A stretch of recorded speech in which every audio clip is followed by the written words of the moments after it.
So ready. Ready? I want you to all type just R. I'm just kidding.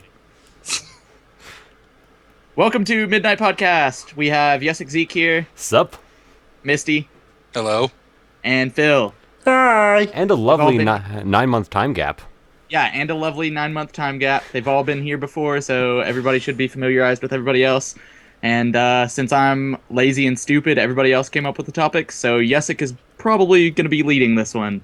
Okay, so basically the first topic I've worked out, and we did this at very short notice, so they're all kind of weird topics, is bargain bin gaming. And I was just wondering, like, I recently had an experience where I picked up a weird Dragon Quest Mario crossover game that was a Monopoly / stock market simulator, and it was like $12, and it's fantastic. And I was wondering if you guys have had any good bargain bin experiences. Let me check my Vita. Somebody else can go ahead, but that's what I've been buying stuff on recently. I want to play it more, but I haven't. But I did pick up Opuna for like $2. I haven't even, I actually have a copy of Opuna at my house too, and it's the weirdest thing. Like the back makes no sense. The story write-up makes no sense. Yeah, it's like the gameplay is really weird too, since you're like the way you attack is kind of awkward. Yeah, I haven't even heard of that game before. It's a neither. RPG for the Wii. Oh, that's why I haven't heard of it. Now, when yeah. we talk about bargain bin, are we talking about physical copy, or are we also gonna talk about like digital? So Well, the crazy thing is- Steam sales. The thing is, crazy Steam sales and digital sales are available to anyone. But in the bargain bin, especially for consoles, you can find things that you've just never even heard of and that nobody's ever heard of. Okay. So that's kind of where I was going with that. I'm trying to think of anything else I've picked up like really cheap that I enjoyed. Well, if we can't think of anything else, I have kind of a bit of a lesson on bargain bin gaming. I think I found out like a method to the madness of doing it. Well, I can talk about what I picked up in the past 9 months. What did you pick up in the last 9 months? It actually hasn't been a lot. It's been like Gods Will Be Watching, Danganronpa on the Vita. That's about it. Misty gave me Enslaved Odyssey to the West, and I love that game. I forgot about that. I also got Deponia. Deponia. I haven't played it yet, but it looks cool. I love point-and-click games. Talking about the games I've gotten is always kind of useless to me because I have like 400 now and I've only played like 80. It's terrible. So I'm You should be Same boat. ashamed of yourself. I know, right? Still, you're the same way. I really am. I kind of am the same way You can too. see I've my got, Steam like, account and find that one out quick. Misty buys more games for other people than he actually plays. Yeah, he actually recently got me Probably. City Skylines. I've been meaning to start a Let's Play, but I've kind of been working through the engine of the game first and trying to figure it out so I don't start playing and have everybody be like, you don't know what you're doing. Stop building the You're city. a big dum-dum. So, since Misty is the one giving us all these games, he Except should me, be the one to apparently. tell What us the about fuck, bargain Misty? bin hunting. Yeah, come on, Misty. Bargain bin hunting. Come on, bargain bin. Misty hunting. Go Is that a ahead, do monster? it. And Monster Run, Hunter? now. everyone's okay. talking at once. Between much and very. So I actually have a bit of a lesson. We don't seem to have many games just off the top of our head to list, but I think I found out how to properly bargain bin shop. You look at all the consoles available, and you completely ignore anything Xbox or PlayStation related. And you just go into the Wii bin, because nobody knows the value of Wii games, or any of the good ones. It had a really weird late life where a bunch of weird things came out, but nobody was buying them anymore. You end up with things like Xenoblade. There was another really good RPG that came out on it called Last Story? Last Story, yes. There was another one other than Last I Story. mean, you're too. never really going to find Xenoblade in a bargain bin, though. No, not Xenoblade, because that's one of the famous hidden gems. But, Yeah. but for a while Pandora's it wasn't. Tower? Pandora's Tower, yeah, that was it. I should look for a copy of that. But some of these games will sell for a lot on eBay, but often game stores, and specifically where I found this game was actually, oh god, what's it called now? Shoppers Drug Mart. Yeah, I know. What? Some game stores, specifically ones that aren't actually game stores, will have no idea what games they have and just like, here, $10, bin. I guess that can go for almost any like third party kind of place though too. Like I've been doing a lot of like comic book shopping and stuff, and you can find like $90 books in a dollar box or whatever too. Speaking of gaming in a more general sense, I have a book. There's a bookstore nearby that sells secondhand books, and they sell them at 10% of the label price. But the thing is, Sounds they a lot have like Books a Million. yeah. But the thing is, they have tons of a huge D&D collection, Ooh, that's juicy. and you can Is it literally like old D&D yeah, like or old D&D, new D&D. I've seen 3.5, I've seen 2, I've seen 3, I've seen Pathfinder, I've seen Warhammer 40K. Oh, The thing is, some of these books actually cost more than their ticket price if you buy them online. yeah. Yeah. So I'm just like, I'm gonna pick up just like a whole pile of these. Don't mind me. I'm not trying to cheat the system.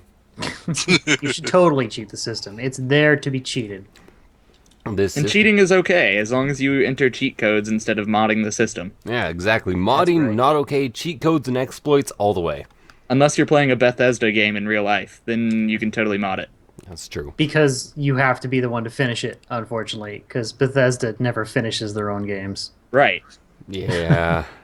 they release a game, it's mostly good, but it's like the fan community is almost instantly like, this game needs a texture pack. Within a year of release, there's almost always a really good texture pack.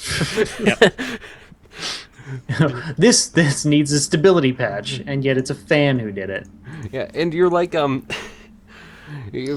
of my favorite things though is you walk into a Bethesda game and things are glorious, and then you look up into the trees and you don't see the light shining through the leaves because the leaves are made of paper, and you're like, what the goodness. hell? Those trees. Yeah, next day there's like tree mod 101.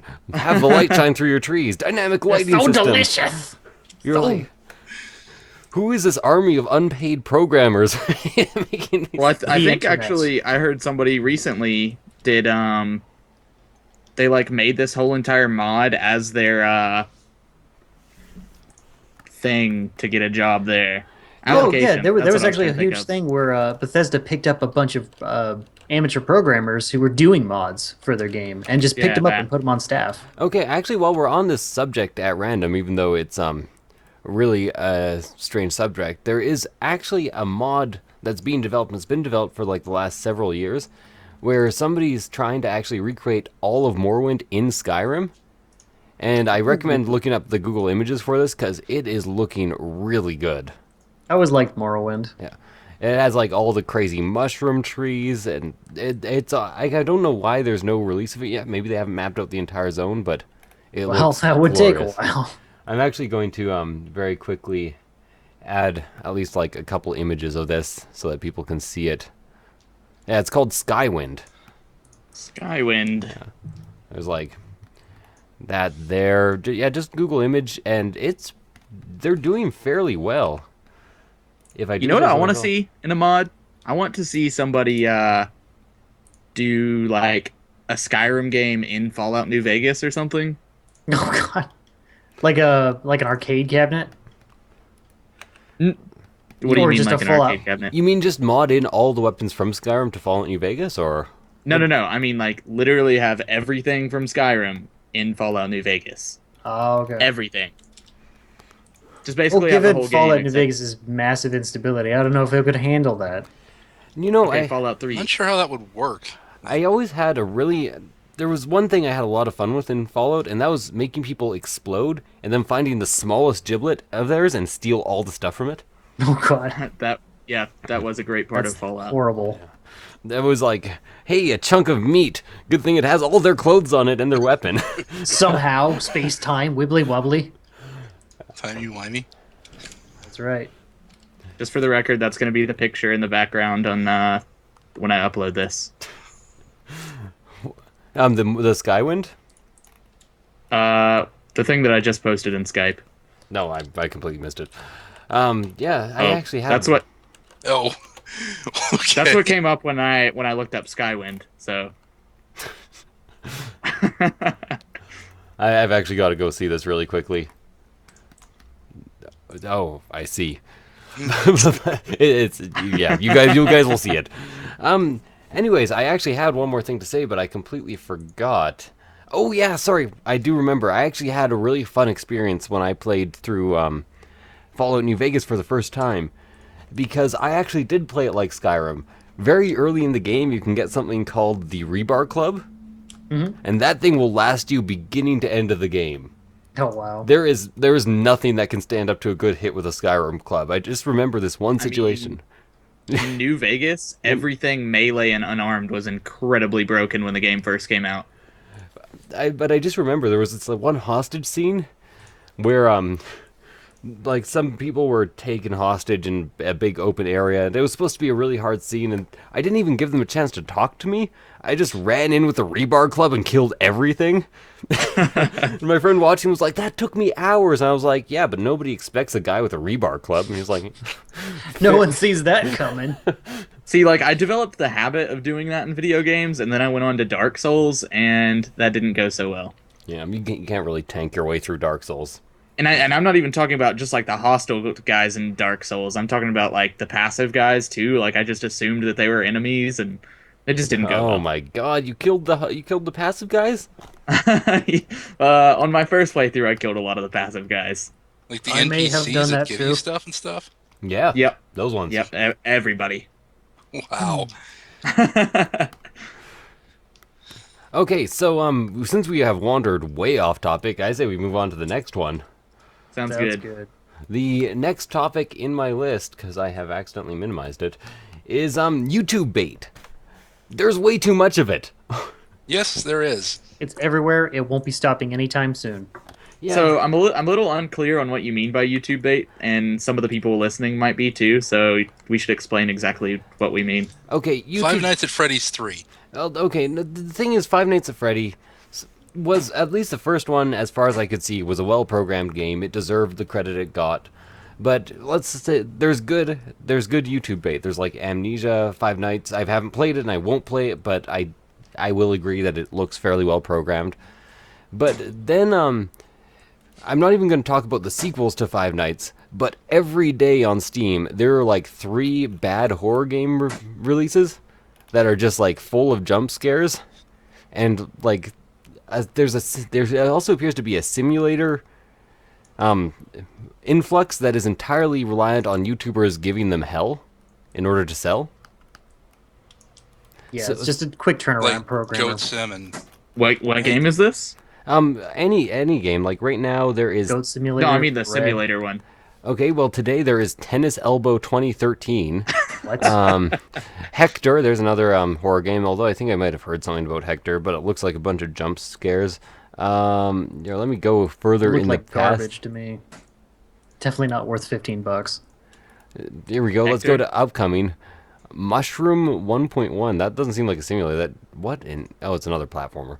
But anyways, there's just this constant influx of really bad simulators and horror games that are made entirely so that YouTubers will play them, hate them, and then somehow sell it. Is there a simulator yet? There should be. There will be. An interesting thing about a simulator.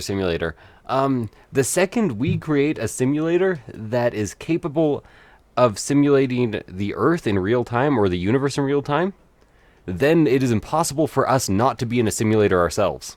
We've effectively created the Matrix. Yeah, because, okay, think of it this way.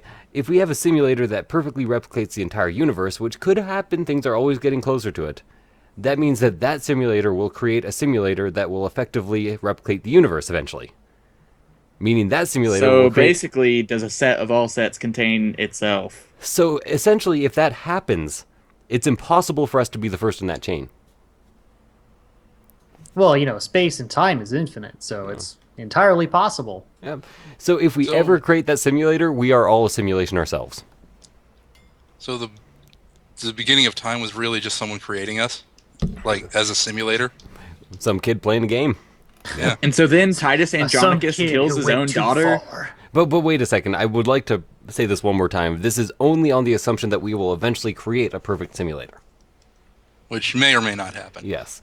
Because the second that happens, this whole situation comes to be. We might just get bored with YouTuber bait before then. Yeah, Because really, the crux of this is YouTubers making stupid ass videos on Sims. And Can we also talk about how if you time travel, then it wouldn't actually change things? Because holy shit, Yesick. Yes. Did you get that tweet the other day about Terry Pratchett dying? Yeah. Yes, I did. Yeah, he mentioned it in one of his Monster Hunter videos. Wow. I fell into like a depression for a day and a half about it. Yeah, like you were the very first person I thought of, like when I heard about that. Because like And I was like, wow. 90% of my quotes, like 50 or 60% of my humor comes from Terry Pratchett. The interesting thing, though, is I am incapable of knowing a influential British comedy author for more than 3 years before he dies. Stop knowing That's people. weird. You're killing them, Yesick. Because I was introduced to Douglas Adams rather young, and he died in 2001, right, I think? Something like that. Yeah, but basically I was introduced to him on a road trip. My mom listened to the Hitchhiker's Guide audiobook, dead 2 years later. Found out about Terry Pratchett 4 years ago, dead 4 years ago. I'm like, come on, I'm running out of influential British comedy writers. Yesick, does that mean I'm gonna die because of you? No, you're not influential in British. Oh, okay. He can be British. If you suddenly be British and become influential, then you'll die. Well, not if I'm gonna die.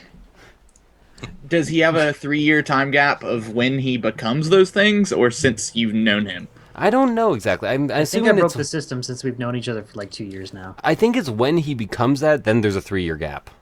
Has it really been 2 years? About 2 years, maybe 2.5. Yeah, pretty much. Did I introduce you guys, or did you know each other before I came on? I think I actually. oh my I God. started following Yesick's Monster Hunter videos, and then through just bullshitting on comments, I think you invited me onto a stream. Oh yeah, And then we became fast friends. there were some weird things that went on there. Like, I really have a hard time dealing with my group of friends and the relationships because it's turning into like a web as intricate as Game of Thrones deaths. Oh Jesus! Everybody started dating everybody. It got weird and incestuous. Yeah, it's weird. Phil, shit. why are you dating everybody? Oh, I'm such a whore. Did you date Misty? I don't think so, not yet. Well, Did you date date's a Yesick? strong word. But I'm in some way related. And like I don't know them personally, but I am in some way by 1 degree of separation related to every YouTuber I ever see. Yeah, that does happen when you start to become a little bit more influential. And I'm like, what? How do I know these people again? Who's talking How are to me? these people on my Skype? Yeah, I don't have NL, but I have both Nick and Josh on my Skype. I've got Nick, Omrecker, and a couple other people whose names I'm not summing up right now.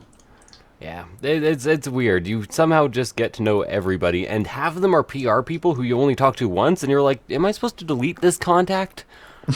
Who are you? Are you the head of Capcom America?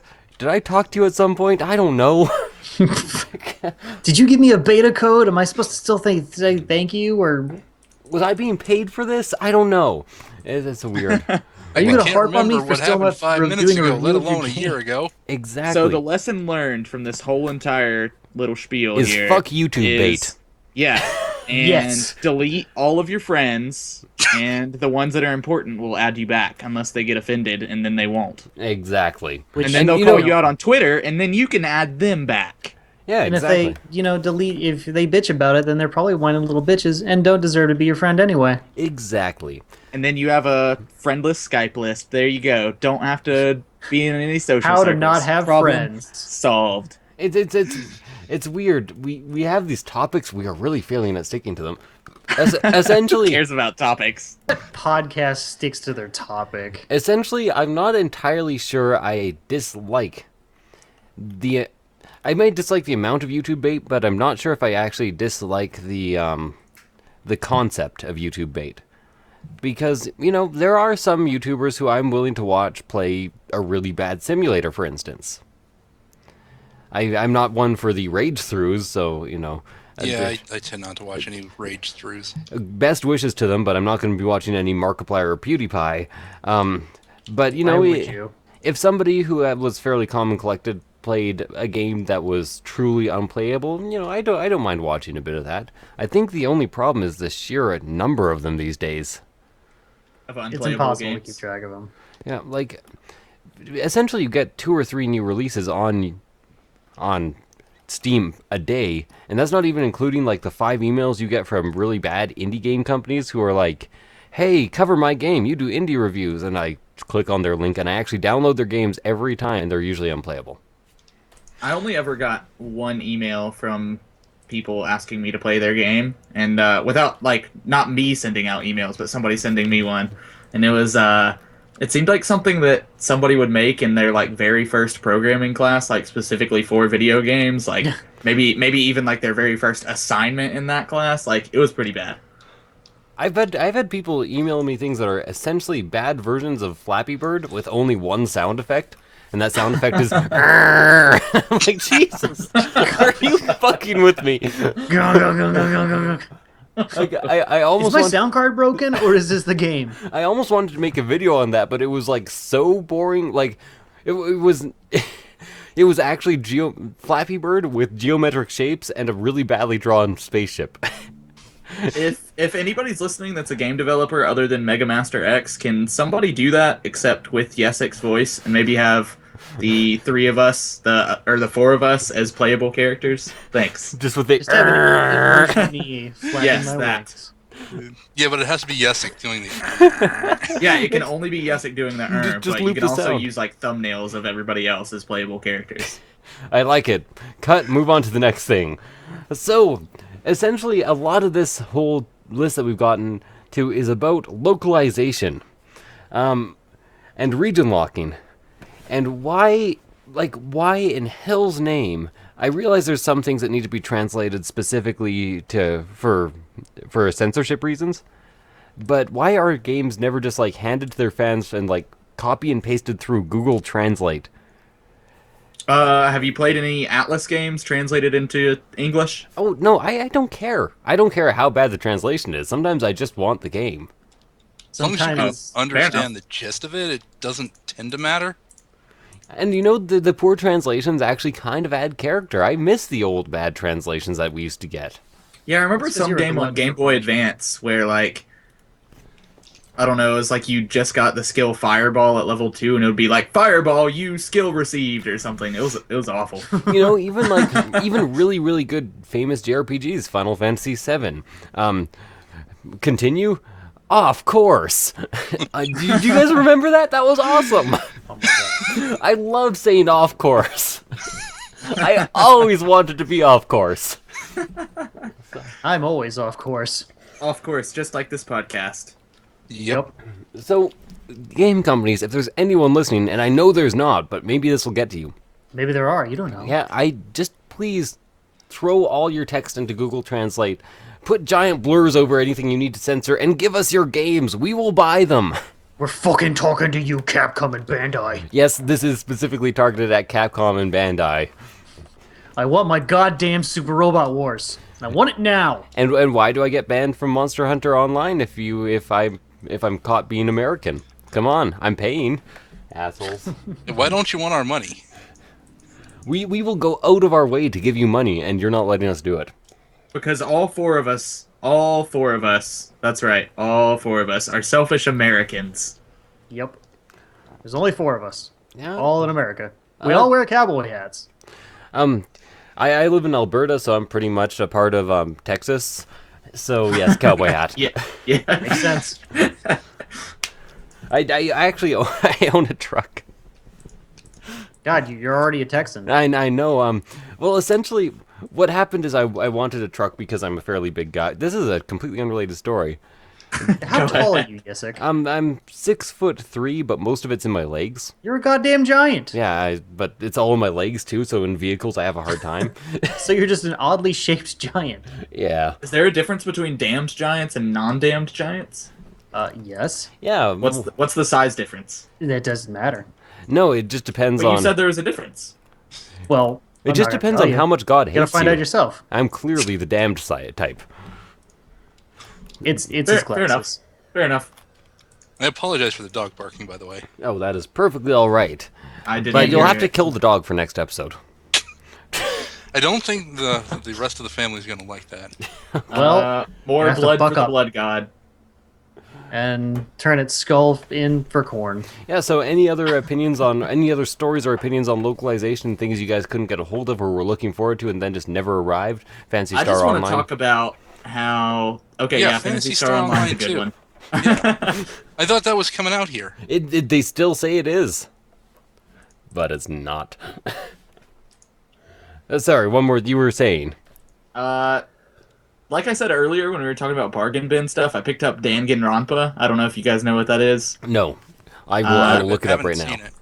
I love it. It looks like your typical like anime kind of thing, and I usually just tell people I hate anime to avoid saying that I'm just incredibly picky about it. And Yeah, talking about which ones as I you like, should but be. whatever. Have you ever Whatever. been on my streams when people tried to talk up sword art?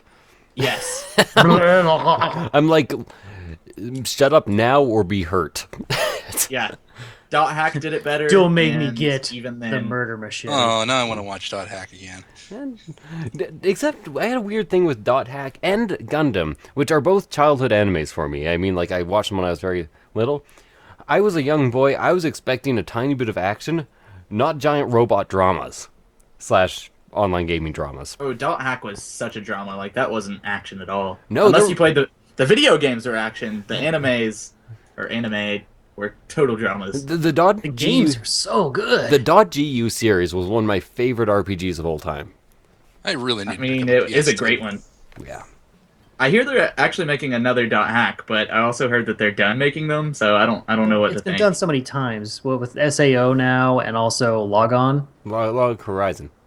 Yep, Logon Horizon, Log which is On. not awful. It's much better than Sword Art. I'll tell you for that sure. much. I actually Not a haven't even Mary heard of that Sue one. leading the charge. Well, the thing is, Log Horizon has themes of adaptation and the human will, and like, are we by nature political, social creatures, or are we by nature chaotic? It has some themes in it that are actually rather clever, whereas Sword Art has themes in it that are Mary Sue, everybody loves you. Also, since you're a gamer, you have special reflexes, and you should feel special. So basically, what Somehow- you're telling me is it's Lord of the Flies in a video game. Yeah, it actually is, kind of. And Okay. somehow playing a video game makes you good at kendo. Yeah. Oh, Jesus, no. Which I can tell you, it fucking does not. I know kendo. I do kendo. Playing a video game will not get you better reflexes in kendo. But anyways, we're kind of off the topic of region locking and on the Again. topic of anime, which So is always a bit Kendo dangerous. is just a great martial arts, and It's no, I've been in martial arts my whole life. It won't help you. Your video game fighting is nowhere near like real fighting, and once you get hit in the face, if you haven't been hit in the face 100 times, you're gonna freak out and you're not gonna know anything. Sword Art Online has lied to you. Yes.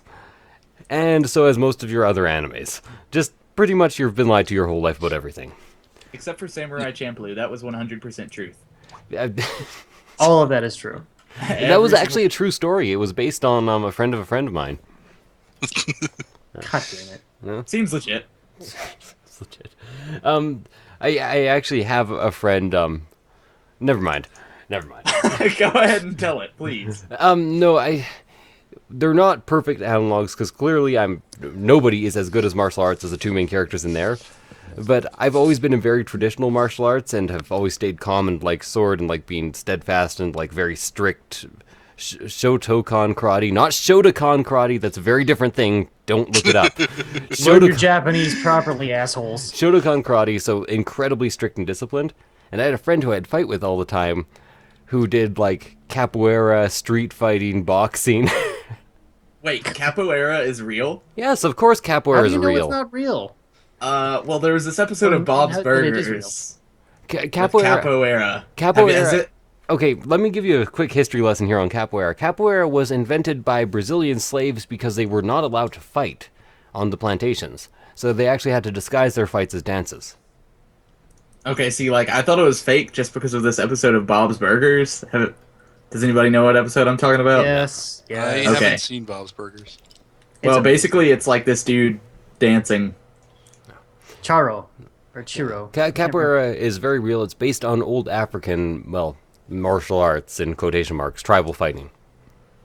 Fair Interesting enough. stuff, though. I can respect Well that. executed capoeira kick could take your head off. Oh yes, I was hit by a slow kick which opened up like half my face, and I ended up in the hospital with like 10 stitches in it. It was horrible, and that kick was not even moving. Something like the kick gotta can have deliver so about many 1,000 stars. pounds per square inch. Not per square inch, but about 1,000 pound delivery force. Yeah, it, Well executed kick. and yes, by the way, I do have so many stars, but most of them are from my kamas. Yeah, so Oh, you have commas? Oh yes, Wow. and I used to fight with them, and my entire arms are like plastered in scars. Jesus. But anyways, This just in: Yessik's arms are plaster. they're literally made of plaster. Okay, His arms have been replaced with a mannequin's arms. He next, actually has Despic down there playing every video game for him. which is amazing because the skill gap is still there. He managed to pull it off. Yeah, wait. How does that work when he's playing games besides you? Is he like playing with his feet? No, the thing is he's playing my character with his hands, which is why the coordination is good. He's playing his character with his feet, which is Oh, why he okay. screws everything up. Got it. Yeah. Okay, so the next thing is on I was on advertising. I was recently, I went to pick up Monster Hunter 4 because Amazon screwed up the shipment and I didn't get it the day I was supposed to. And they sent you an Xbox 360 copy instead, so you sent it back, and then Jessica ended up like accidentally getting you 2 copies, and it was a disaster. And then I got syphilis from a book, and This is all true. No one take that seriously. There is no Monster Hunter 4 for Xbox. yeah, don't ask. The other stuff's true though. It's also not for PC. Stop asking me if it's coming to PC. It should be for PC, but it's not unless you're in Japan and you are actually Japanese. Should also be for Wii U. It should also be for the Wii U. It should also probably be for the fucking PS4 since it's such a scenic, spectacular game. That'd be great. Yeah, it would be. But Capcom's dum-dums. apparently, there's something that has given me a bit of hope here. In a Capcom press release, this is not even the subject I'm going to be talking about. They said that the only reason that Monster Hunter 4 Ultimate came out for the 3DS is because they develop with one idea in mind all the time. So they're not really on an exclusivity deal as far as I know. Monster Hunter 3 Ultimate was out on the 3DS and the Wii U because they wanted it played by as wide of a range as possible, whereas Monster Hunter 4 Ultimate was meant to focus entirely on the new technology of the 3D, which is why they developed it only for the 3DS. So it gives me hope that in the future they might just be like, hey, let's go for the PS4 because it's fucking awesome. That actually makes me kind of sad because I can't afford a PS4. I like the idea of them doing it on PS4, but I also think they're stupid for only developing it for that one idea because, like, I don't know, it could be so much bigger if they developed for other stuff too. Also, who uses 3D on a 3DS? Yeah, Right? it just hurts my eyes. Mad people. Same. Like, and you have to hold it at such a specific... I can get it to not hurt my eyes for 10 minutes or so if I hold it at the most specific angle ever. I hear that's actually gotten better with the new 3DSs. I don't know how true that is. I heard that too, but I want to pick one up, but now I need to save some money to do it. I'm in the same boat. I want to pick one up, but my 3DSs cost $300 extra and they haven't been developed yet. The new ones haven't had the capture card software. Yeah. My capture card company that I actually like doesn't have them yet. Well, you'll have to get one day because didn't you like promise that you would do an LP of Xenoblade, and that's coming out on 3DS? It's also coming out on Wii U. Oh, well, there it you go. is? I'm pretty sure. Let me look it up. The new the 3DS Xenoblade should be Xenoblade Chronicles. Yeah, that's Chronicles. Xenoblade Chronicles X is coming out. Are they just remaking the old Xenoblade? For the For 3DS. 3DS. Okay, yeah, no, I can do that. That'll The be... Wii U one is Xenoblade Chronicles X. The problem is But I've now fixed my 3DS capture card mostly. The bottom screen is now not capturing, Oh. but the top screen is capturing. So it's consistently. you only half fixed it. Yeah. But also you have to have the new 3DS for Xenoblade just because Processing power. processing power. Which I actually think we should talk about. How do you feel about them releasing a console that is the same as the previous console, but there's exclusive games for it? I mean, I wouldn't necessarily say it's like exclusive games for it. I look at it more as they've released a new console and just given it the same name and it's only slightly upgraded. I don't know. Maybe I'm dumb. Yeah, but they're advertising it as a 3DS. They're releasing a 3DS. It plays 3DS games. Most of the games are going to be the same.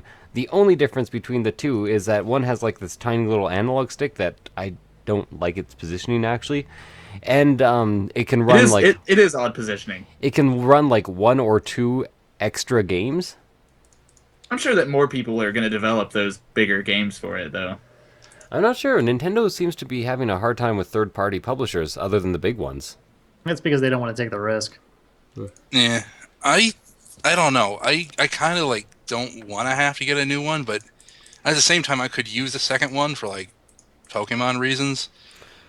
But at the same reasons, gotta catch them all. Well, trade evolutions. I don't want to have to rely on other people to do it. Yeah, understandable. Other people. Just delete them off your Skype friend list. Agreed. Clear out your Twitter, job, clear out your Skype, clear out your Facebook. As long as I'm going to get another one, I might as well get the new one so I can play those new games that are coming out that are only going to work on it. I just really want to play Persona. And Persona. Wasn't a new one coming out soon for the 3DS? I think so. Or a new version. Persona Q already came out. Oh, it already came out. Yeah, that came out a couple months ago. How did I miss that? It's basically Etrian Odyssey with Persona characters. Anyways, what I was actually trying to say is Monster Hunter 4 Ultimate, Zelda, and the new 3DS came out at the same time. I am not really, but you might define my job as a game journalist. I don't really do many reviews these days. I've been meaning to start up again, but I'm having a hard time doing it. But my job is to know what's going on with gaming. I did not know that the release of Zelda and the new 3DS was on the same day as the release of Monster Hunter 4 Ultimate, and I only knew about Monster Hunter 4 Ultimate because I'm a huge Monster Hunter fan. I'm the same exact way. I didn't know about the other stuff and only knew about Monster Hunter. Why are these people not advertising? I guess they thought that they could just get by like saying, here's the release date for the new 3DS, and they thought that maybe just the news of it being a new system or whatever would carry them the whole entire time. And same with Zelda, because Zelda! But I knew the release date for Zelda, but I didn't know for Monster Hunter because I didn't see any advertising saying where it was or when it was. And it was horribly successful. It was sold out everywhere across North America for like I think it still might be actually. That is partially true, but that's also because there were like dock worker people rioting or something. So it's like there were some sitting in some dock somewhere, and we just never got them. These damn dock workers. But even then, the demand was there for the rest, I'm sure. I mean, it was.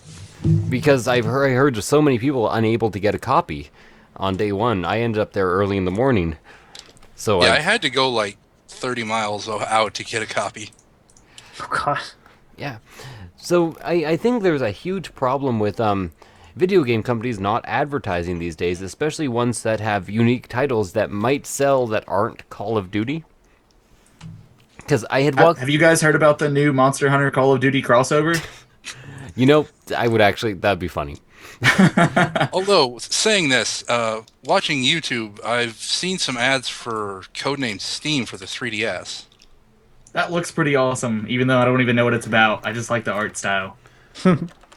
I've heard it was like Valkyria Chronicles-esque. Ooh. Okay, that is actually Phil, stop touching yourself. that is when is No. this coming out? Because I want it 1,000 times over. It actually it's just out. came out on Tuesday. It came out on Tuesday.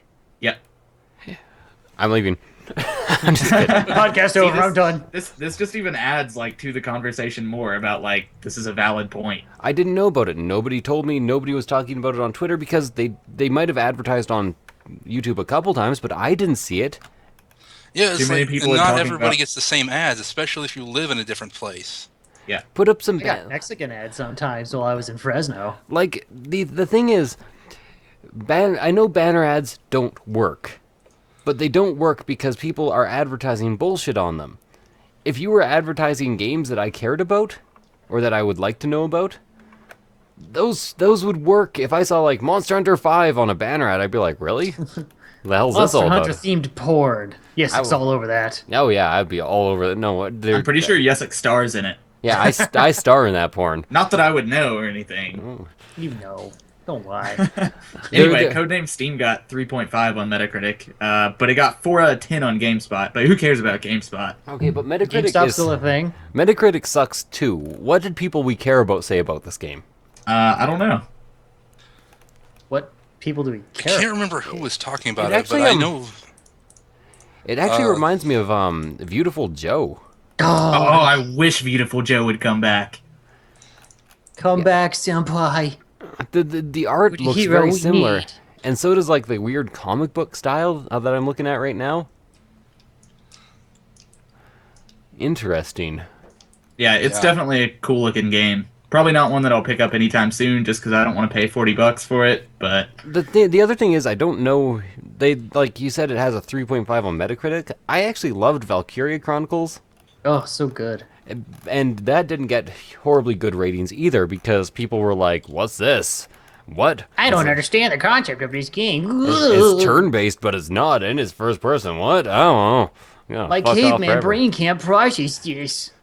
okay, so I just found out Ori and the Blind Forest is not an Xbox exclusive. I'm kind of excited about that. No, it's on Steam right now. Yeah, like I just saw that.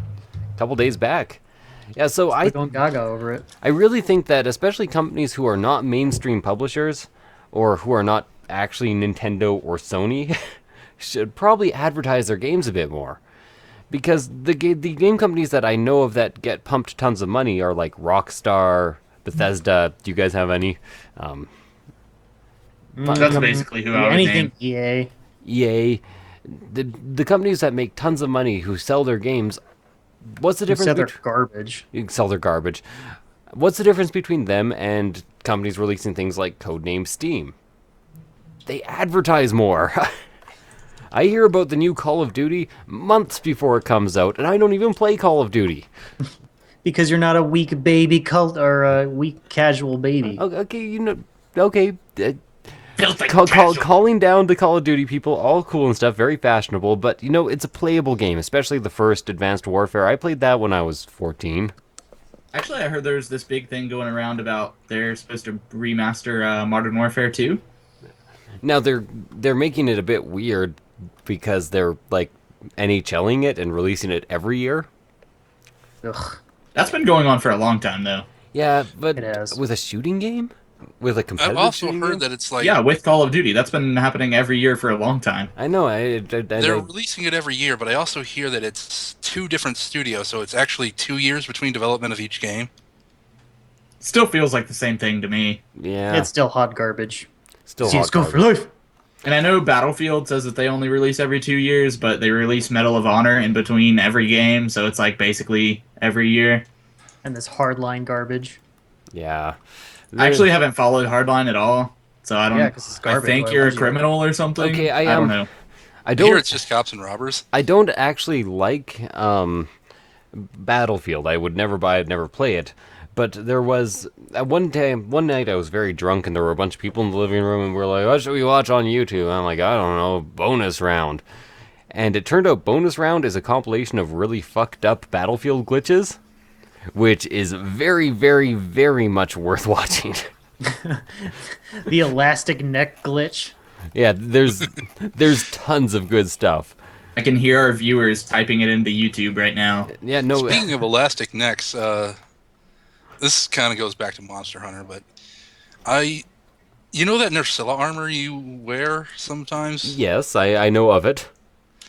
The neck on that looks like it's made of elastic. Well, Is that the what Yes, it's dressed in plastic. what it's weapon do you drastic. main in for, Yesek? I'm doing a combination of gun lance and insect Glaive. glaive. Yeah. Okay, so do you use the heavy armor for Nursilla, whatever? Yeah, of course. Okay, I wasn't sure just because of that. You said Gunner, right? Doesn't Gunner usually use light armor? No, gun lance is actually a melee weapon. Yeah, gun lance Oh, is just a okay. straight up melee weapon. So is the light version of that armor? Is that the one that looks like a Gundam? Oh, that's the heavy stuff. Both of them actually kind of look like Gundams. Oh, okay. I love that armor. Yeah. There's always like 5 or 6 different armor sets in Monster Hunter that just are Gundams. Fair enough. No reason. Yeah. There's also I don't know how to get it yet. It's probably in the DLC. There's also Link armor I downloaded the DLC. I don't know how to get that. and like a Link sword and shield. There's like his full tunic and his Hylian shield and Master Sword. I hadn't downloaded it yet. I just assumed it was the same way that you got the Mario and Luigi stuff. Yeah, which I downloaded onto the wrong character because I'm an Oh. ass. Can you only get it one time? Yep, you can only get it one time. Dang, that's I think I missed the Mario and Luigi stuff because it wasn't that at launch. Yeah, that was at launch. The Mario and Luigi stuff itself wasn't that good, but there was a really, really good hammer that you could get. Did you say hammer or hamburger? Hammer. Hammer. Am I Apparently, that I'm drunk? hungry. I heard hamburger. Well, yeah, we I can might fight with just be hamburgers talking if you want. strangely. We can I wanna beat fight with a monsters up with hamburger. giant hamburgers. You know, I love it how Take my meat. we haven't been around for so long. Like it's been 9 months, like you said, since the last podcast, and so all our topics are just degenerating into us talking about our gaming recently. So we're like, I haven't talked to these Again, guys that's forever. that's any gaming podcast. Well, in the defense of that though, usually I did open up with like what games we've been playing lately, and we did not do that this time. That's true. Why won't the next topic we can make it what games have we been playing recently? Also, wait, people in the comments, tell me, am I the only one missing out on these games because there's so many of them and I never catch them. It's like every week there's a new game released and I have to be on top of things because I'm a YouTuber. But the game just flies under my radar because they've never advertised. Or am I the only one suffering from this? I don't think you're the only one suffering. I would have missed out on Monster Hunter 4 had I not just been looking up new 3DSs and realized there was a Monster Hunter themed one it was coming out the same day Majora's Mask was. It's ridiculous. So anyways, share that in comments. So why don't we make the next topic, what have we been playing recently? Who wants to start? I'll start. I've been playing Monster Hunter 4 and Minecraft and Banish, and that's about it. Banished still? Well, Have they been coming out with mods yet? they've got some mods. I'm not using them, but I was making a Let's Play for the channel, so I've been doing that. Is Banished something that came out within the past 9 months? No. Oh Jesus, I feel so terrible because It came out like February of 2014. since the last podcast, like I have barely paid attention to gaming news, so like I feel kind of terrible. I had a Let's Play going for it that ended on March 20th, 2014. Oh wow. 2014. I don't know how I didn't I just really see like you play that Banished. then. It's a really good game. But Yeah, there's like a fan-made colony expansion that I want to try, but I haven't yet. No, because I'll probably do that eventually. the reason my series ended after about 30, I think. No, 18 is because essentially you run out of things to do. Yeah, that's Like, true. eventually- I've got a city of like 500 people, and you're pretty much still doing what you were doing at the start. Eventually your colony just is big enough and it expands indefinitely. Like I'm looking at my last episode here, I have absolutely no problems. Huge farms, like 300, 400 people. It's like what do I need to do after that? I have all the wood I need, I have all the rock I need, I have all the metal I need. Yeah, and Keep I going got, until like, you can't do it anymore. got most of the achievements. Like, I don't have the one that's like get to year 200 with this many people, which would just happen eventually anyway. I just didn't want to play it for that long at the time. Okay, could I very quickly bring up a new topic that I just came up with because I'm scrolling through my feed on YouTube? Okay. Go for it. We need another Pokemon Snap. Hell yeah, Oh we yeah. I was know- actually go ahead. I've never played Pokemon Snap. Get out, Misty. Leave. Leave now. No, don't leave. do. Who raised you? Is essentially like it's almost objectively speaking a bad game, but it's so good. I don't know why. Ooh, did So you bad guys it's remember? Did you remember when there was a time you could go to Blockbuster with your copy of Pokemon Snap and they I had remember photo and they printing had- booths? Yes. Yes. I do remember that. we didn't have a Blockbuster around here, but they had one of the photo printing booths at it was called Movie Gallery. It's pretty much the same thing as a Blockbuster. You have a goddamn movie gallery? Do you Not live in now. Do you live in Canmore, Alberta? Because I had a movie gallery in Canmore, Alberta. It's a fucking well, it's not a small town. It has 10,000 people, but Small town, yes it. No, I live in a small neighborhood in Kansas. well, okay. The thing is with Canmore, is it's one of the weirdest towns on earth. I actually want to tell you guys about this. I lived there from like 8 years old until 19, and essentially, it's a town that wants to be a small town. It's right next to Banff National Park. It has like glorious skiing within half an hour. If you guys have never been to Sunshine Mountain, if you're skiers or snowboarders, you have to go. It's like a double gondola lift up at 2,000 meter or 3,000 feet, and it's glorious. But So what you're telling us though is it's Portland, Oregon. possibly. Hey, that's where I live. But the thing is, it has beautification laws. So the municipal government actually has laws in effect where things have to be a certain level of beautiful if you want to live in that town. And if your house or store or storefront is not beautiful enough or not small town-esque or does not fit the theme, you will be fined huge amounts per year. This house isn't rustic enough. $10,000 fine. So the thing is, it looks like a small town, but it looks how you would draw a small town. And the houses there are worth like anything from 900,000 to 4 million. Wow. Yeah. That's just pocket change for us. Down in the United States. No, your houses are cheap down there. I've looked at moving to the United States before, but You want to be roomies, Jessic? well, the thing is, I actually do currently own what I'm in, but your houses are actually very, very inexpensive, and it's partially because they don't have to be weatherproofed as much. So the houses in You don't live in Canada, the frozen tundra. I have the weirdest weather where I'm at. Like one day it was like 10 degrees, and then the next day it was 72. It was ridiculous. Do you live in Omaha, Nebraska? No, I live in Kernersville, North Carolina. yeah, but the thing is, we have kind of, it's not all the time, but we do have extreme weather in Canada. So, I live in Calgary, which has very mild weather generally, but we'll have 2 or 3 winter days where it's like ridiculous gale force winds and minus 45 or 35 weather, 35 Celsius. And the houses really need to be built for that, whereas in most of the United States, they don't. Yeah, some places have that, but not a lot. So, the housing market in Canada, like, is ridiculous. So, the games that Misty's been playing. Yeah, Misty, sorry, what? Houses. Shut up. Let's see. I've been meaning to get around to Majora's Mask on the 3DS. I just haven't. Have you played the original? Oh yeah, I love the original. It's like my favorite Zelda. Okay, I was just wondering, because, I just want to know how the remake like feels compared to the original.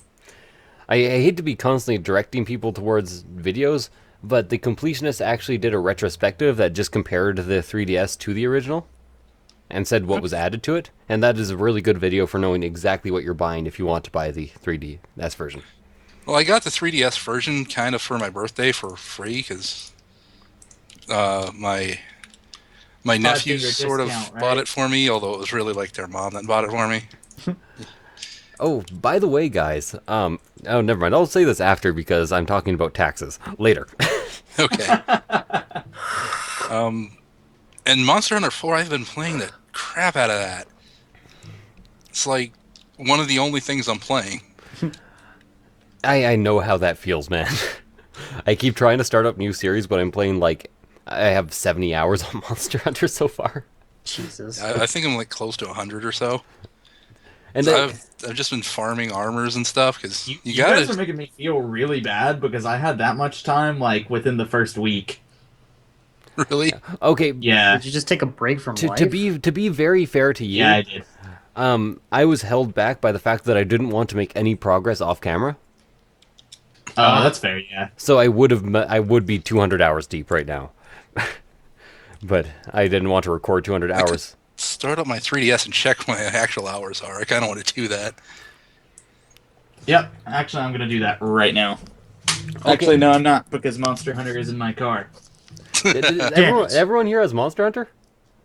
Not me, because I don't have a handheld. We you should don't like, have a 3DS? we should all chip in someday and get Phil a 3DS and Monster Hunter, and we can all Alright. play. Totally But- behind but- this. Totally But behind we have this. to make sure that it's a 3BS, like you said, not a 3DS, but a 3BS. 3BS. Well, yeah. I mean, that's the Because it's three it's of the us Mexican BSing. bootleg. Yes. By the way, guys, It's actually a tortilla. I know some people think I know some people think I am slightly weirdly insane at times. I just want to confirm their statement by telling you that sound you just heard where I hit the mic, I accidentally I on purpose, without thinking, It was pried a off stick. my escape key and it went flying. I have no escape key. What were you doing that you accidentally pried off the escape key? I know, right? Are you training your fingers for precise trigger point attacks? I don't Masturbation. know. Masturbation. How does that? How would I accidentally pry off my escape key with masturbation? That was my question.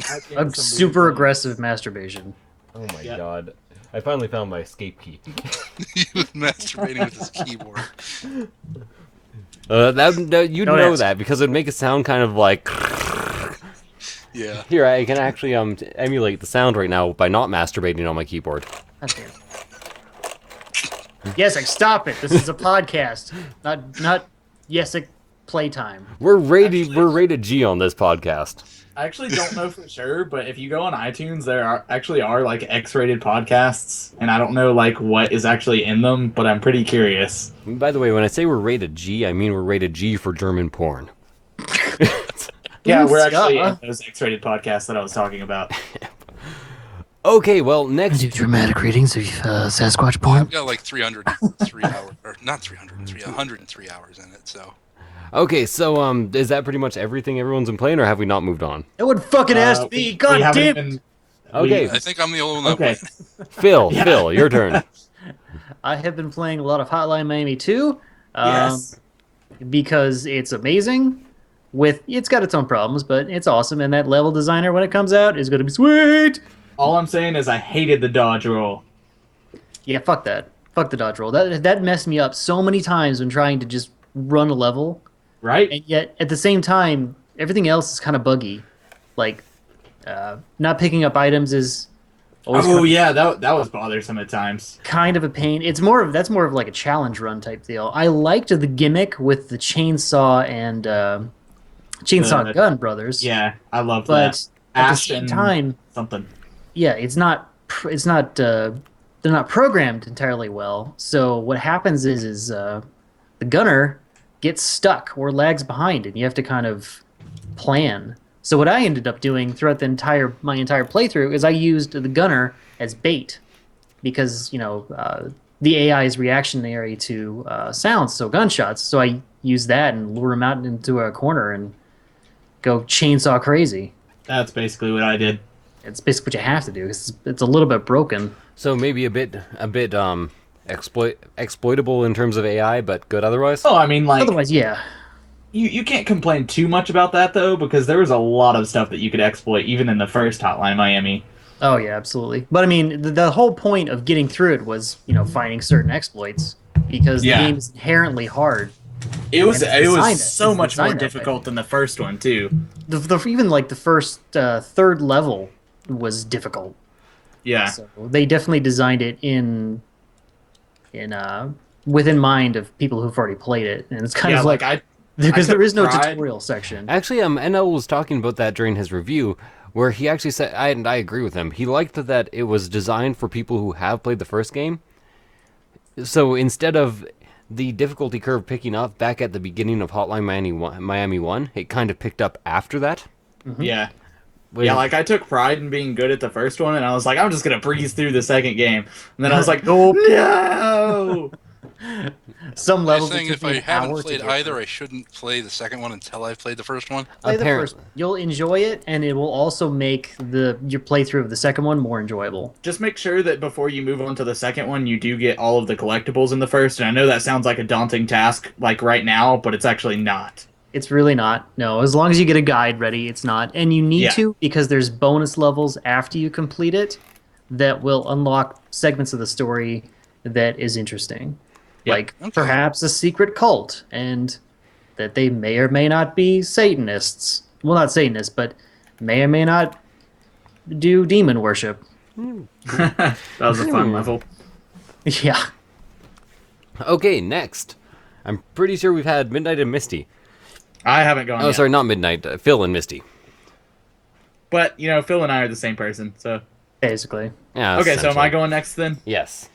Alright, Hotline Miami 2, obviously. I bought it at 11 o'clock at night the day it came out and stayed up for like 7 hours straight playing it. And then the next night I did the exact same thing, and I beat it that night. So I beat it in roughly 25 hours.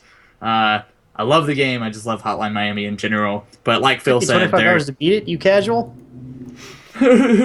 um, anyway, so like you said, Phil, there definitely were some issues with it and stuff. Definitely not game breaking. Actually, that's not entirely true because I think it was chapter 19 on the Vita. Once you get on the bus to go into the actual chapter, it would always crash the game for me. And I tried uninstalling, tried all that garbage. So I just ended up skipping the thing before the start of the level. I've been playing Danganronpa 2. I already talked about Danganronpa a bit. Monster Hunter. Still playing Pokemon Y because somehow I still haven't beaten that. I was waiting for somebody to criticize me for that. X. I haven't beaten any Pokemons in quite a while. Yeah, So, but I mean, surely you've beaten Pokemon X or Y. No, neither. Haven't Oh. beaten X and Y, haven't beaten Black and White. The thing is, I tend to stream them, and I tend to be like, I'm not going to beat these unless it's on stream. Then I tend to never play them again. Fair enough. I beat Black. I like Black and White and Black and White 2's storyline, but you have to play them both to really get the most out of them. Like one and the other, preferably the same color. Yeah, I have Black too, but I've never even played it. Because I It's got good. Y before I got Black It's really too. good. I've actually been meaning to start like a modern Pokemon race with Despic, but I was supposed to get another 3DS capture card around Christmas, but that just didn't end up happening, so I haven't played much. And I bet Despic is the one that screwed it up. No. The oil and gas industry is what screwed it up. Which was also screwed up by Despic. Yeah, he directly went and created ways of extracting more fuel from ground that we already knew had fuel, but didn't extract at an efficient rate. He was Right. responsible for that shit. And I'm pretty sure he even knows how to create the stuff. Yeah, he could He can just autonomously make oil. he true. actually spews it. Like he doesn't shit or piss. He just eats and then excretes oil. Crude oil. Terrible. I know. It's horrible, but he's worth a lot of money. They basically he's always in labs having his enzymes researched. It's one of those types of things. Anyways, next Despic, if you're listening, you're disgusting. he is kind of disgusting. You should be ashamed of yourself. Anyways, next I guess is what I've been playing. Pretty much Monster Hunter. The end. Yeah, that's it. That's entirely it. I played like a couple hours of Cities Skyline because I wanted to start a series, but Monster Hunter. So much Monster I actually Hunter. had one more that I wanted to mention. Okay, go ahead. Sorry, I kind of interrupted you there. Oh no, you're fine. Shadow of Mordor. I streamed a bit of it and I posted about it on Twitter. I broke it many times. That's it. It is actually quite good. I mean, I definitely enjoy it, but like I haven't even really done the story stuff just because like Wait, hold since on. it's- There's a story? Whoa, what? I thought it was just the Nemesis system. right? Like I'm just doing a bunch of random stuff. But that's the like fun all part of the it. slave quests, and I'm not saying it's not fun. It's just like I don't know. I'm It's just just Why never never ending. play a boring story mission when the subsystem is so much more entertaining? I agree Yeah. with kind of the rest of the YouTube community in that Shadow of Mordor is the absolute best Assassin's Creed I've ever played. Oh, definitely. Yeah, / Arkham Asylum. yeah. Actually, I was upset by one thing, and I haven't played enough of the game to know if it's only that way in the beginning or not. But those giant troll things that aren't trolls, do you know what I'm talking about? Can you ever jump on those things throughout the rest of the game? I have no idea what you're talking about. Okay, well, there's these things that are basically trolls, and you should be able to jump on them and just like stab them in the eye, but you can't. Is that like a glitch? Something like that? No, no, no. I don't mean like it's programmed that you can, but you can't. I mean like you just literally cannot. But like from like a perspective of things that would make sense, like you should be able to, Oh, okay. Yeah. but you can't. Just seems like a cool mechanic that the developers overlooked. Okay, well, can we move on to Zelda? No. Zelda in the open world. Sure. Okay, who actually recommended this subject? Because you must have I something did. to say about it. I'm cautiously optimistic about this, but at the same time, I'm wondering how they're going to pull it off, because Zelda is something that's got a kind of specific formula, and open world almost doesn't fit it. But the thing Well, is, they definitely stepped away from that recently, though. you're actually forgetting that Zelda used to be entirely open world. That's true, too. The Granted formula, archaic.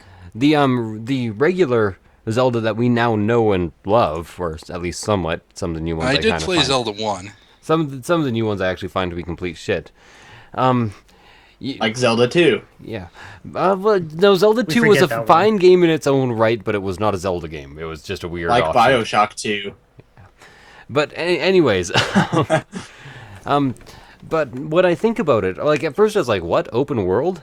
But then I thought about it and I was like, all my favorite Zelda games are actually the ones where it's an open map.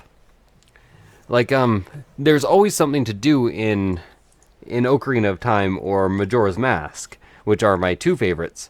But Zelda 1, Ocarina of Time, and Majora's Mask are all the most open world of them, and they're all the best ones, too.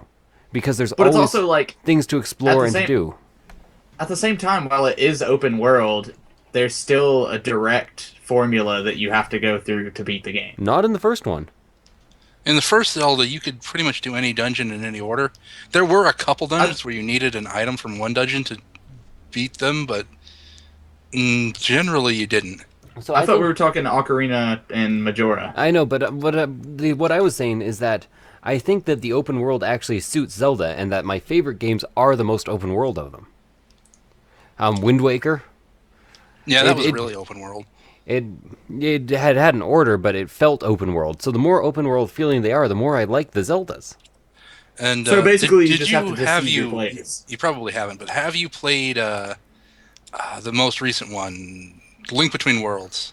No, I haven't actually. You'd probably really like that. It's very open world. You can do the dungeons in pretty much any order. You have to do the first three and then you can do the others in like any order you want. I So- think like one dungeon's gated by having to do another one. So I've heard from so many people that that's actually like the best Zelda game of all time. I could probably believe it. There's some good things coming out on 3DS.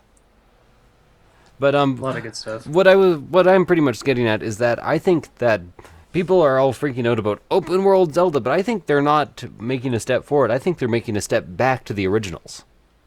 That would be nice. Which is not necessarily a bad thing. Yeah, They have kind of been doing that with with all their Link things. Between Worlds. With actually all of Nintendo's games, they've been going back to the original.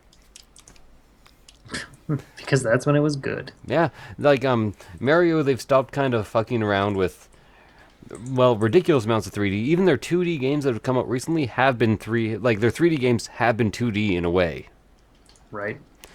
So they're going back to the original designs, making sure that each level is well crafted, not quite crafting as many levels. Like, what was it? It was the second Mario for the Wii where everything just felt assembled out of bricks. New Super Mario Brothers Wii. New Super Mario Brothers 2, I think. I couldn't even tell you because all Mario games are the same to me. But the newest one with the cat suit, that actually felt creative to me. The worlds felt creative. The co-op felt creative and fluid. Everything felt good again. And I think it's not because Nintendo's moving forward. Nintendo's actually moving back. Now all they have to do is just stop being afraid of the internet. Which brings us on to our next subject. Nintendo's partnership program. Why do I even... Go on, guys. Even saying it just makes you laugh. It just hurts. It is a joke. Okay, if they... You know what I would have been completely alright with, and they almost did? What's that? if they had just been like, okay, we're starting a network. That's all they had to do. Yeah. You know, if they were like, we're starting a network, if you want to do Nintendo games, join our network. I would have been like, kind of weird and internet phobic. I'm sure there's an actual word for that. But at least I can join your network and be like, okay, here, I'm in a network, you're monetizing all my videos. But if you want to join their network, you have to do only Nintendo content and only certain games of Nintendo. Wait, how did we not see this coming a long time ago when they did that whole entire thing with all their videos and stuff? Well, no, this was supposed to be a step forward. We're just the 20th podcast to mention that it's actually a huge step back. Yeah. Way to I'm be so original, confused. guys. Ugh. And the I weird don't thing know, is, I've actually been hearing from Nintendo PR being like, I don't know why they're like this. I'm not sure why their legal department is doing this. The actual Nintendo PR knows that the internet is a good thing. It's their legal department that's completely in the goddamn dark. What's this newfangled internet? I thought it And was just maybe cat like videos. Nintendo Japan not realizing how the Americas work. No, Nintendo Japan's actually slightly better. You might not know this, but copyright laws in Japan are much more lenient than copyright laws in America. Well, that's actually why you see a lot of blatantly copyright infringing by our standards videos that come out of Japan. Well, the thing is, copyright has gotten... I don't care what any of you fuckers saying that they have the right to take their own content. No, they don't. Copyright has gotten out of hand. Do you know what copyright is? What it's supposed to do? It's supposed to protect your property. Not property that you have sold. Like, once you've bought something from somebody, you can use it. But your actual property, so that people aren't copying your games and distributing them. Which, that's kind of not what's happening. No, not at all. So copyright in America has gotten out of hand because once you buy something, you have the right to use it. Music included. You can play music for other people. You can hang out and have a party with music involved. In Japan, those copyright laws are closer to the originals, which happened in America a long time ago, which is just like, don't copy my shit. So, yeah, copyright. That makes a lot more sense. Copyright is way out of hand in North America, and I don't know why.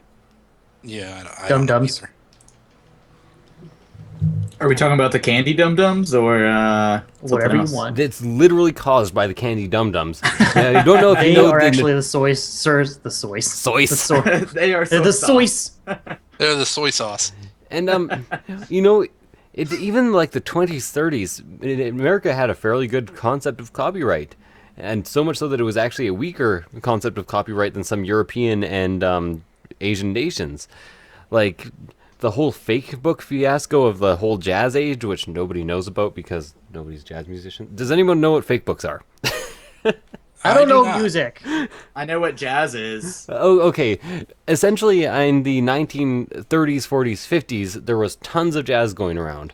Reefer man, There, reefer man. and there, I'm Reefer madness. yes, and essentially, people would write songs, and those songs would be copyrighted by them. But there were people in like back alleys writing out fake books, which were basically they'd listen to albums over and over again and transpose the basic melody. And then they'd compile them in these huge binders and sell them. And nobody was suing those assholes. It's just gotten way too out of hand, and I don't know why. Yep. People are greedy and want money. That's about right. But is it even, like, is that really what caused it? Yes. Maybe? Because Soy sauce is what caused it. Soy sauce. Soy soy. And that's also the reason we didn't have Earthbound for so long in America. Mother 1 and Mother 2, Mother 3. Because, Copyright music. I've got my mother. in I've got In- my mommy. in the Japanese and the English version when it finally came out in America, Mother 1, Mother 2, Mother 3 had lots of sampling. Like, in Dark Side, there was some sampling of, in like the weird anti-town, there was some sampling of the American national anthem. They also sampled, I don't know what the song's called, but and by sampled I mean they just used that intro for a song. I know that song, but I don't know what it is. Johnny Be Good? It might be. I don't know. I don't know. But there were about 100 different samplings and references, but in America those weren't references, they were just straight up copyright infringement, so we never got the games. Hmm. I think I God like the way damn Japan it. does it better. However, when the Super Nintendo was out, our copyright laws weren't that strict, so we did get Mother 2 by the name of Earthbound. Why didn't we ever get Mother 1? That was, again, I don't know. I think that was just they didn't think there'd be a market for it. Yeah. And Mother 3 we didn't get for the same reason. Or not for the same reason, for the Mother 2 reason. And that's the reason that only Are recently... you telling me that I was adopted? Yes, you were adopted, you guys. Sorry, saying the names of these games are ridiculous, and I'm never sure whether to, when talking about all of them, refer to them as Mother or Earthbound, because then it's like Earthbound -1, Earthbound, and Earthbound 2. I've heard it as Earthbound 0, Earthbound, and Earthbound 2. Yeah, that makes sense. But yeah, that's what I think about Nintendo's partnership and their ridiculous reaction to Bag of dicks. new media. So, this next topic, I don't actually know what we're gonna say about it. I mean, we were going somewhere with it before the podcast started. So all I have is gaming trends. Oh, wrong one. Yeah, I know. I thought it was the one about buttocks. No, that's We- later on. No spoilers. No podcast spoilers. Okay. Ah! I'm just wondering what the next one will be, because roguelikes still seem to be pretty much in the majority The mic. majority right now. Majora's But Mask. By the way, I want to do a quick thing for the audience on how we in the podcast have agreed to define roguelikes. Is it in a way like Rogue? Yes? Then it's a fucking roguelike. Don't argue with us. And fuck it's off. also a game. Stop arguing, you stupids. It's literally in the name. It's a rogue-like game. It's a game like Rogue. Doesn't have to be fucking ASCII. Just shut up. So basically what I feel like is happening is roguelikes have already become like one of those huge things along with like your shooters and your platformers. I feel like the next really big thing coming up is like, I guess it's already been coming for a little while maybe, but like you were saying earlier, Yesik, is like these crappy horror games. Ugh. Is that really up and coming though, or is it fading out? you kind of hope it'd be fading out. I don't know. Look at Five Nights at Freddy's. But- It just keeps going. I have another theory that the gaming trends are not necessarily like one doesn't necessarily butt out the next one. I think what's happened is that roguelikes, or our current definition of roguelikes, have become popular because the main gaming community has actually become sick of games that are super easy to beat and that you can save every 2 seconds and that just aren't very challenging. We want games that have replay value, that are different most times, and that have an aspect of difficulty. So I'm not Do sure. you think that we as players will ever get tired of that though? So I think we might not. I think this is just an evolution of gaming, wherein pretty much roguelikes are creeping into every other aspect of gaming, and I'm not sure how soon they'll be leaving. So I think the next trend might just be a new thing added on to our current roguelikes. Do you think that AAA games should stop making such big, grand, quote-unquote, beautiful cities and stuff and start making smaller, randomized things? Well, that's actually a loaded question. Because when you say it that way, should AAA games be spending what was the budget of Grand Theft Auto 5 again? Too much? 50 million? 60 I was about million? to say 50 million. I think it was 50 million. Should they be spending 50 million underpaying their software developers and then firing them all? Probably not. Would it be more effective to hire less software developers, spend 2 million, pay them well, have them happy, have them interacting with each other, and have them come up with something good that maybe has slightly lesser graphics?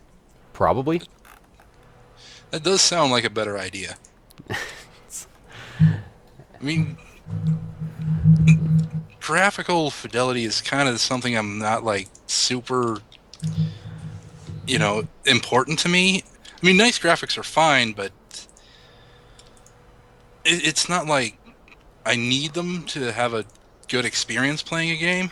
Yes. As long as the gameplay is good and it looks Shut up, decent Phil. enough. And you know, high fidelity graphics I think can be done well, and I'm actually holding out. I'm not saying they can't. Yeah, no. And I'm not saying they shouldn't. I'm actually agreeing with you here.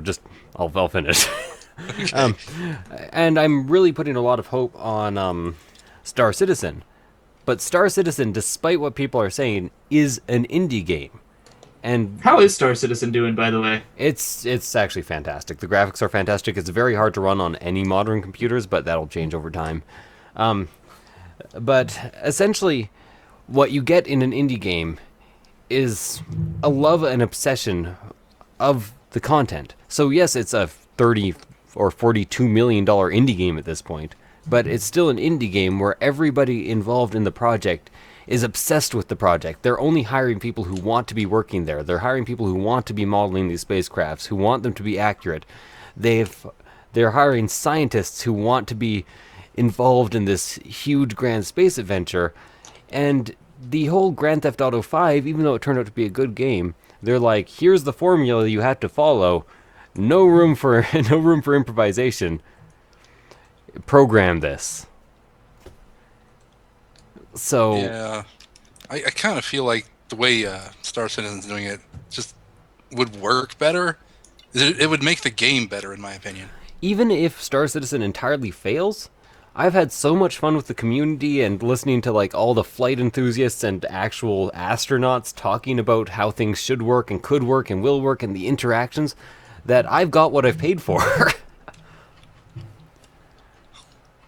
Like I've got the fantasy just in terms of their forms. and I don't mind that.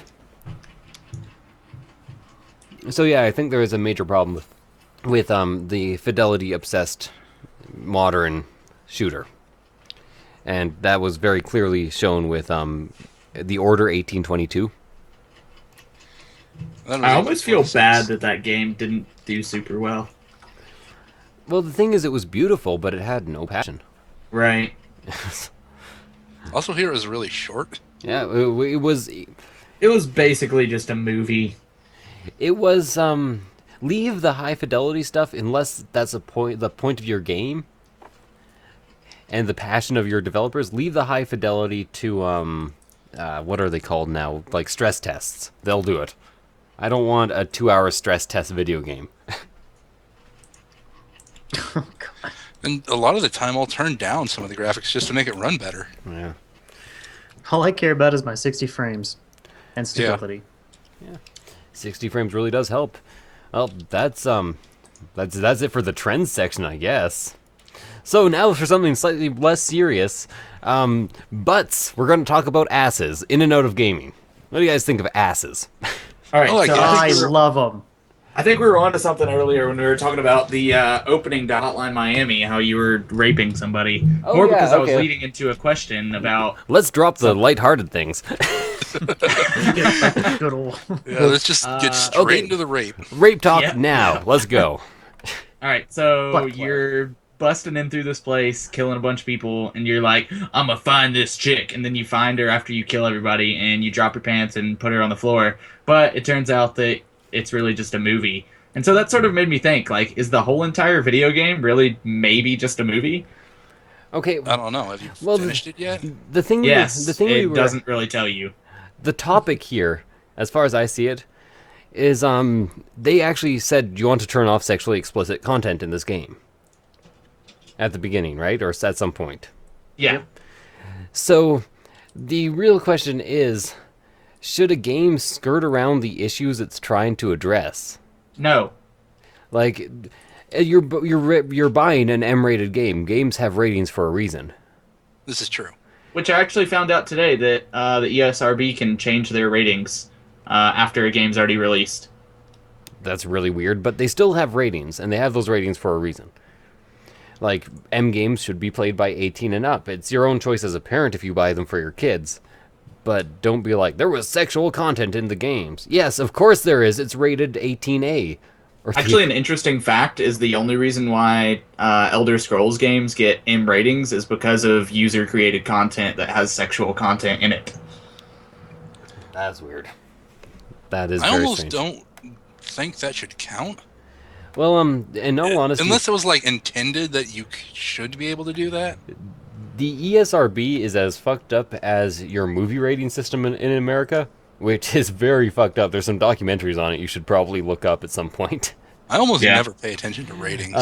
It's I like, don't. does this look entertaining? And generally, if the answer is yes, I'll go see it. But It's there like, are really good movies that literally never get released in America because is ratings too high? the rating's too high. They can only get an NC-17 rating, which means they cannot get a theater release. Yeah. And Well, I mean, they could get a theater release. It's just no theater wants to have that. well, yes, they could get a theater release, but it's not worth it for them. Right. And interestingly enough, the main things that contribute to that are very minor homosexual content or ever having a woman showing that she's having pleasure during sex. What? Yeah, no. If you have a woman showing that she's enjoying sex at any point, your movie will get NC-17 and it cannot go up.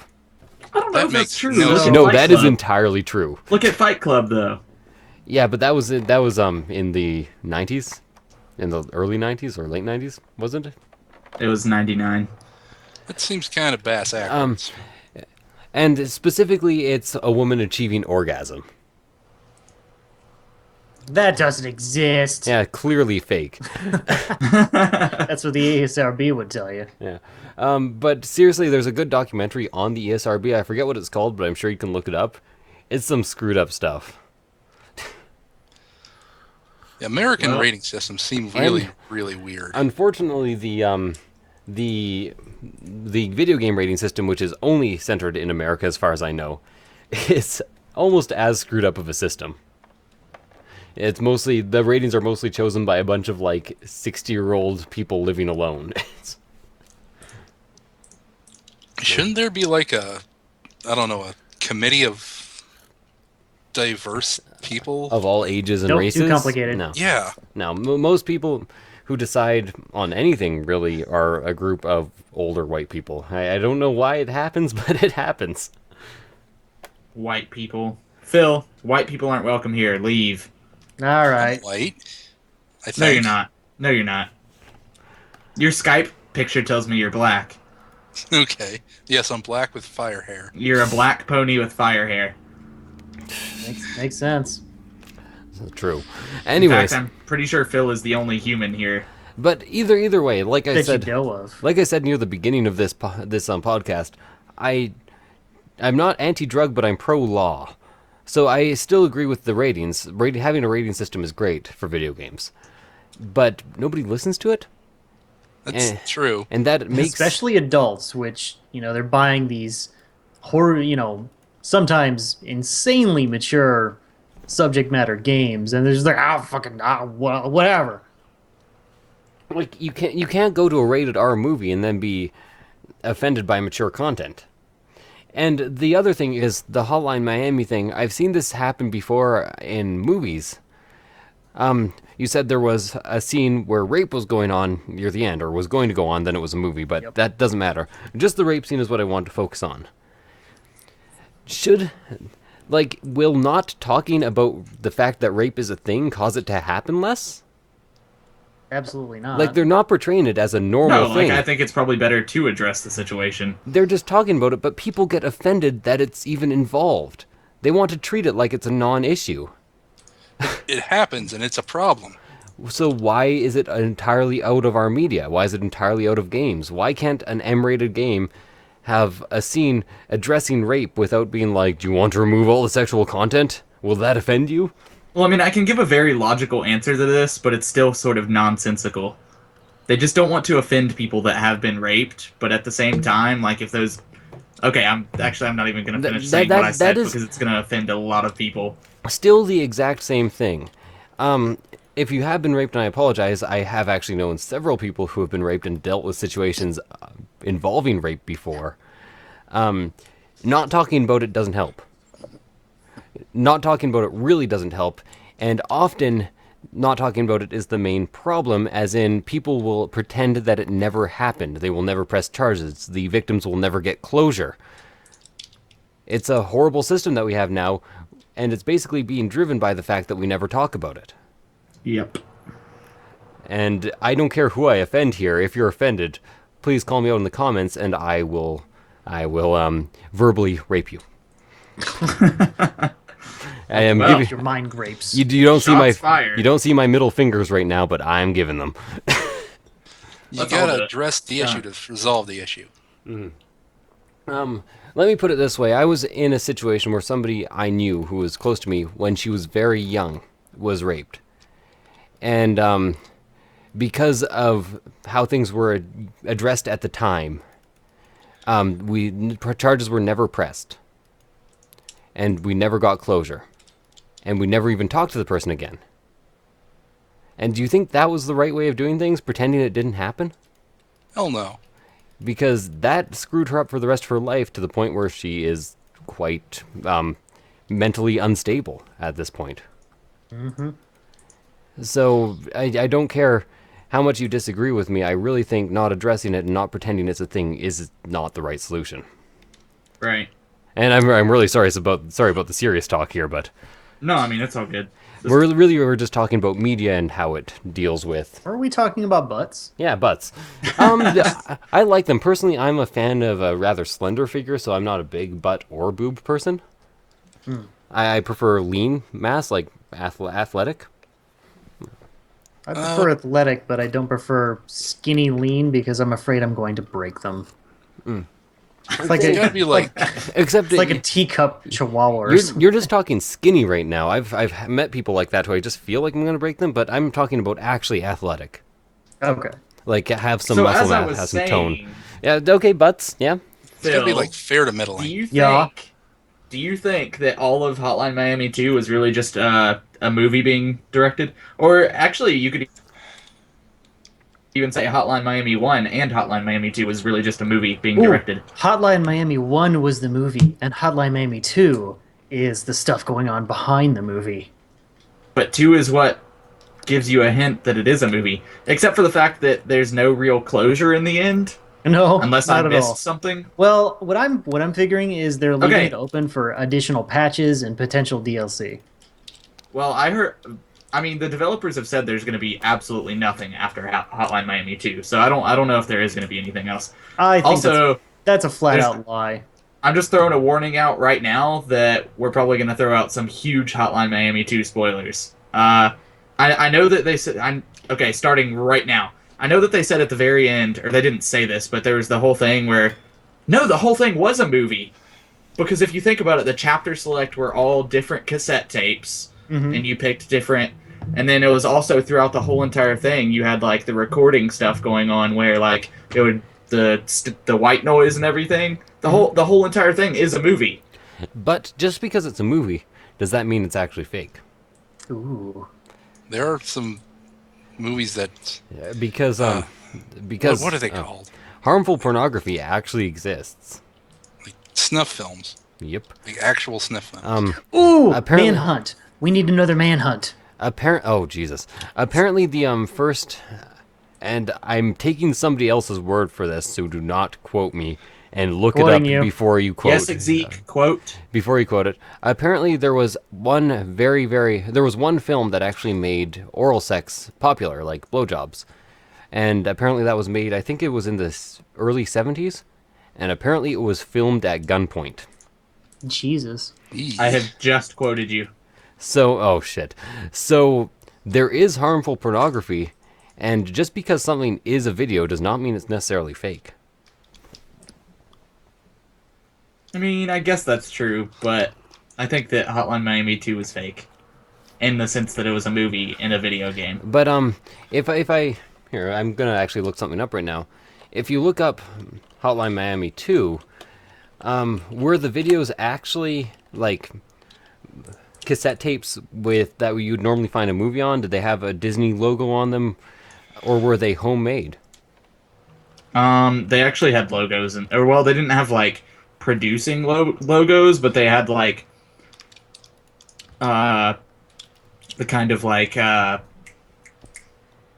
promotional art that you would have for, like, your standard movie, I guess. They all look pretty dark and pretty amateurish to me. I'm actually looking at some right now. But maybe. Also now that I'm thinking about it, there's literally no possible way that with the ending that it had that it couldn't have been a movie.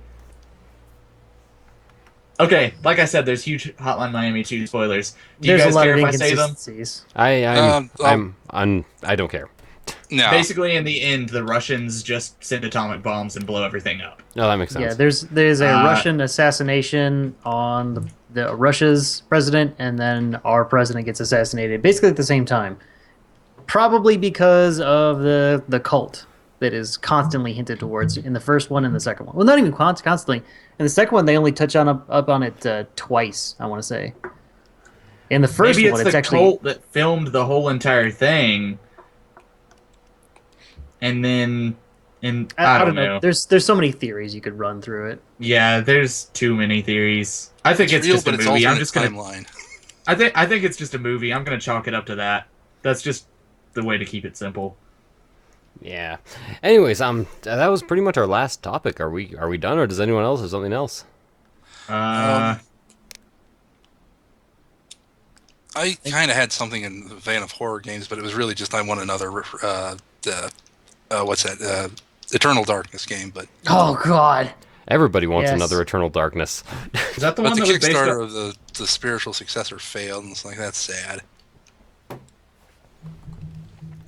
To answer your question, yes, it's based off of H.P. Lovecraft. Okay. Hewitt Packard Lovecraft. My favorite printer horror writer. Also, a terrible human being. Well, really, was he? He was really just a terrible human being. Was he? I actually want to hear this. In what way? I don't know. I didn't know that. He was a, well, he was, God, how is it classist? He was, God, just anybody who wasn't rich and educated, he just thought were scum. He was racist, and even in his writing, he's just flat out used racist. I guess it's, for the period it was written, it's, I guess, appropriate, Well, quote unquote. Okay, the thing is, I don't think you can actually forgive people based on the period. Then again, you can't forgive them, but you also can't completely dismiss what they've done. Mm-hmm. Like, to me, racism is racism. I tend to often find myself defending the French, but they've also done terrible things. Horrible. But one thing that the French did do well is they were really big into intermarriage with colonized races. But so I forgive the people who did that and who were not racist within the French. But that doesn't make it, just because it was right during the time doesn't mean the rest of the French should be forgiven for their crimes. I kind of agree. There's an expression that I like. We're all the descendants of monsters. No matter who you are, your forefathers, your ancestors have done horrible things that you would not like to think about. Speaking of H.P. Lovecraft, My father is a good man. Your father is, but everybody. Hey, what do you know about my father? Everybody, I don't know. I know he's Everybody, a deep one. Ooh. everybody in the history of the world is a direct male line descendant of Genghis Khan.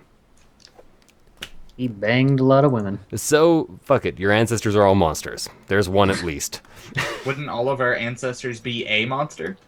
Yeah, that's true, but there's more than one. Yeah, so there's brutality in everybody's past, and you can't forgive it. You can't be there because there were non-racist people in every age, but you also can't be like, oh, it's all right because that's what was all right in the time. Fuck that noise. Yeah, That's right. Yeah. Anyways, I keep going on to serious at the end of this thing. So if we had Such a to summarize, buzzkill. if we had to summarize this whole entire podcast into like 2 sentences, what would it be? Yesik, you first. Address issues, advertise. Misty. Yesik talks a lot. Let's have more games come out to the West. More butts. I didn't even ask for your opinion yet, Phil. That's a I good don't care. opinion, though. That is a good opinion. Phil, what is your opinion? More butts. What's your second sentence? Double the butts. The correct Roguelike answer like. would have been double the butts. Double them butts. And if I had to summarize it, it would be: this is Midnight Podcast. Thank you for listening, and bye. Bye. Goodbye.